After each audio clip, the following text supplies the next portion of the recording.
Hi there, I'm Brian Whitmore, host of the Power Vertical podcast, and this is the Daily Vertical.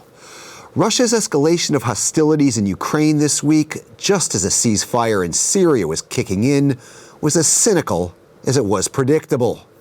We've seen this movie before, after all, albeit in reverse.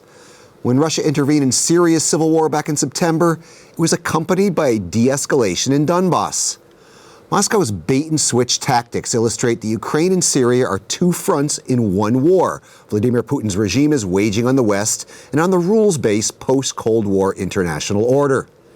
Putin wants a world where might makes right, one divided into spheres of influence in which great powers decide the fates of small nations.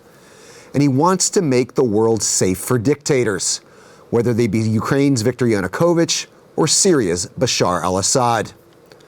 As Kadri Leak of the European Council on Foreign Relations wrote recently, he wants to win his ideological debate with the West by showing that democratic regime change and humanitarian interventions sow chaos.